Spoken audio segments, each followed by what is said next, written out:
Otep, Alafia, Amani, Aunisoroma. Je me nomme Issa Bala Moussa Sangare, auteur, Kamit, panafricaniste, d'obédience Modibo Keita, Nkwame Nkrumah et Juris Nyerere. Et également disciple du grand maître, le grand Ossar Diop, Osiris Diop, connu sous le nom de Cheikh Anta Diop, sur la terre de nos ancêtres. Alors, aujourd'hui, j'ai fait cette vidéo, c'est pour vous annoncer l'apparition de mon prochain manuscrit le 5 avril 2022 chez les éditions Les Impliqués, dont l'intitulé est L'unité africaine à travers une langue commune. Alors, j'ai voulu vous faire cette vidéo pour vous donner encore l'historique de ce manuscrit. Elle remonte depuis 2013. En effet, c'est en mai 2013 qu'il y a eu le sommet du jubilé d'or de l'Union africaine. Et c'est à ce sommet que l'agenda 2063 avait été approuvé. Alors, c'est quoi l'agenda 2063? L'agenda 2063, c'est un plan pour la transformation structurelle de l'Afrique. Elle prévoit que d'ici 2063, nous aurons une citoyenneté, un drapeau, un hymne national et que les députés de l'Union, les députés de l'organe législatif de l'Union seront élus et que le président de l'Union également sera élu à travers le suffrage universel direct. Mais ce projet gigantesque fait fi à l'unité linguistique. Nulle part il ne parle de l'unité linguistique. Alors que nous savons qu'il ne peut pas y avoir une unité linguistique sans il ne peut pas y avoir une unité continentale sans l'unité linguistique. Le professeur Joseph Kizerbo nous avait dit que nous ne pourrons pas construire une fédération à l'échelle continentale avec une trentaine de langues. Voilà d'où nous disons que ce livre, L'unité africaine à travers une langue commune, est une critique constructive de l'agenda 2063, puisque dans l'agenda 2063, l'unité linguistique est passée sous silence. Donc c'est depuis 2013 que j'avais cette critique sur le cœur. Mais c'est en 2015 que l'idée a pris le corps, après avoir lu plusieurs articles en ligne, dont je m'en vais vous citer quelques-uns. Vous allez trouver les sources de ces articles dans le livre. Alors, le premier article nous disait que, que la Chine était installée, dans 38 pays à travers 28 classes et 45 centres de Confucius. Et l'objectif, c'était juste l'endoctrinement de l'Afrique et le reste du monde par la langue et la culture chinoise. Un autre article nous disait que l'université de Zimbabwe, qui accueille ce programme d'enseignement du mandarin, est prête à exporter l'excédent d'enseignants formés par ses soins vers les autres pays du continent. Et les demandes sont nombreuses. Au-delà de cela, ils nous font savoir qu'il est courant d'entendre dans les rues de Zimbabwe Ni hao, qui veut dire bonjour en chinois. Donc, pour clore cette liste des articles, il y a le dernier que je m'avais vous citer qui nous dit que ça avait été publié en mai 2015. Il disait qu'au Cameroun, plus de 30 000 étudiants avaient déjà été formés par le centre de Confucius de Yaoundé. Et le directeur de ce centre avait laissé entendre que chaque année, le nombre d'inscrits augmente de 1000. En 2015 seulement, ils étaient à 8000 personnes. Alors, nous savons très bien qu'une partie de l'Afrique est dite lusophone, une autre partie est dite anglophone, arabophone, francophone.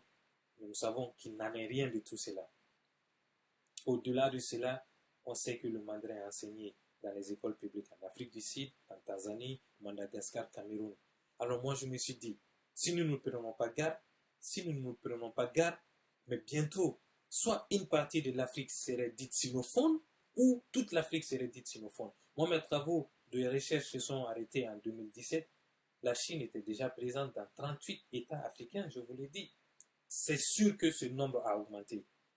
Donc c'est pour cela, à la suite de tout cela, que moi j'avais adressé une lettre à l'Union africaine en septembre 2015, dont le titre était Lettre d'un jeune panafricaniste à l'Union africaine concernant le Kiswahili. En son temps, c'était le président Robert Mugabe qui était le président en exercice de l'Union et Dr Kozazana Dalmani Zuma était la présidente de la commission de l'Union africaine et Dr Salima Salam Ali était l'ambassadrice de l'Union africaine auprès des États-Unis. Moi, j'ai remis la copie dure à Dr Salima Ali le jour où le Montgomery County dans le Maryland avait organisé un dîner d'adieu puisque son mandat avait pris fin.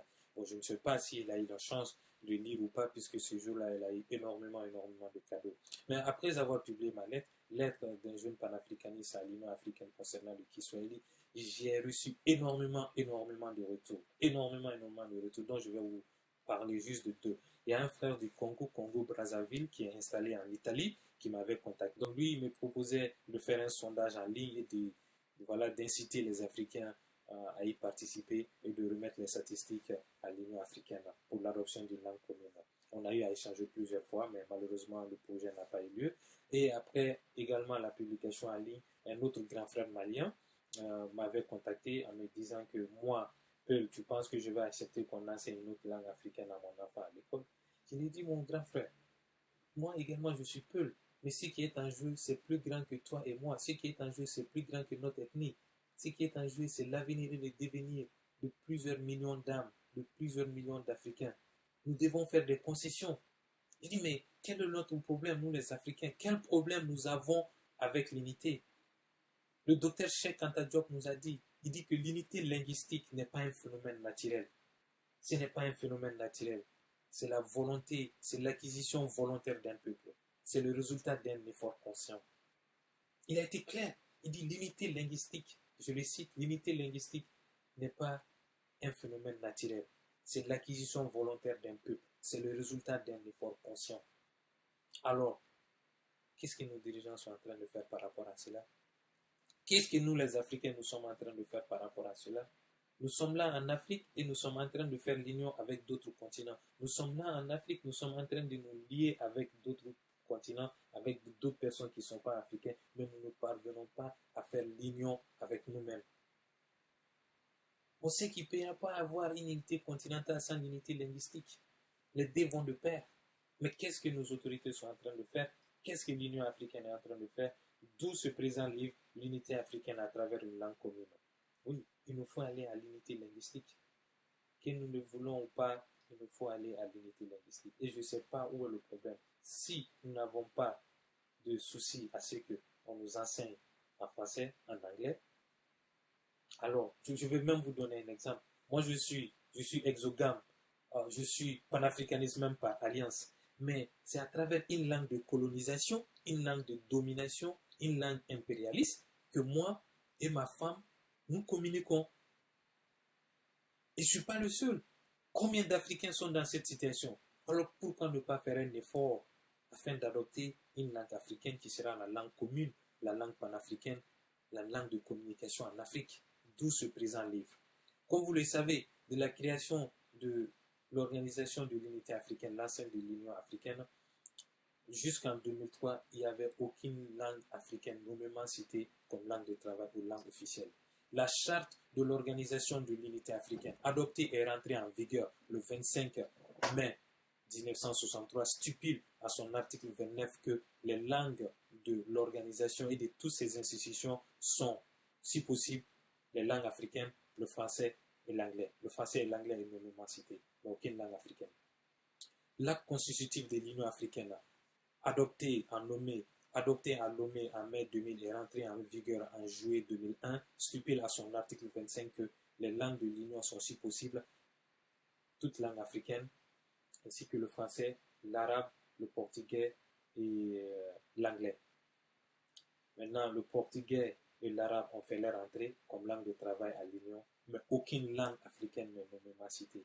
Quant au protocole sur les amendements à l'acte constitutif rentré en vigueur en mars 2003, lors de la première conférence extraordinaire de l'Union africaine à Addis Abeba et lors de la deuxième session ordinaire à Maputo en juillet 2003, il demande à changer les titres de langue de travail à langue officielle et dorénavant, à son article 11, ils disent que les langues de l'Union sont l'anglais, l'arabe, le français, le portugais ainsi que l'espagnol, le kiswahili et toute autre langue africaine. Je répète encore, l'article 11 dit que les langues de l'Union et toutes ses institutions sont l'anglais, le français, le portugais, l'espagnol, l'arabe, le kiswahili et toute autre langue africaine.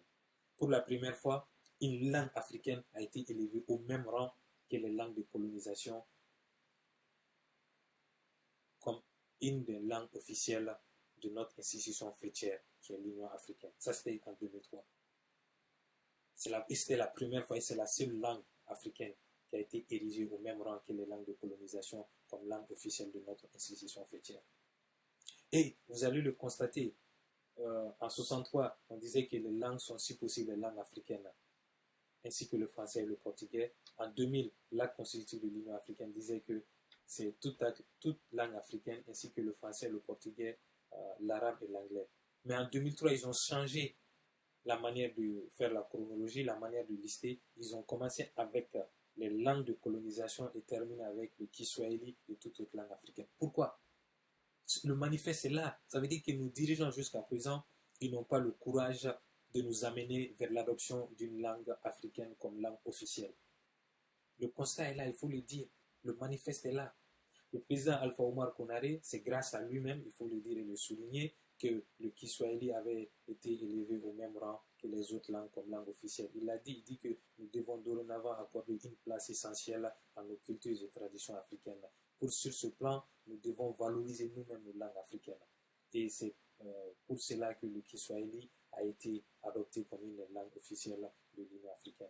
Alors, mes chers amis, brothers and sisters, mes chers frères et sœurs panafricains, panafricanistes, voilà, ce livre s'attaque à ces différents sujets en nous développant des réponses, en nous traçant des canevas méthodiques que nos pays et l'Union africaine pourra adopter afin de nous amener à l'unité linguistique dans 10 ou 20 années. Avec ce que nous avons dit dans le livre, ce que nous avons relaté dans le livre, si c'est suivi à la lettre près, nous sommes sûrs et certains que dans 10 ans ou dans 20 ans, nous aurons une génération africaine qui va parler la même langue et cette génération va nous conduire à l'unité.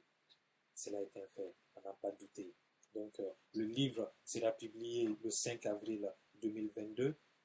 Ça sera en ligne, ça sera sur toutes les plateformes d'Amazon, ça sera sur le site desimpliqués.fr, ça sera également sur le Fnac et ça sera disponible dans toutes les librairies de l'Harmattan en Afrique et même en Europe. Donc voilà un peu, d'ici là, c'est ce que je voulais partager avec vous. En Koudia Seneb, à santé, au tep, au tep.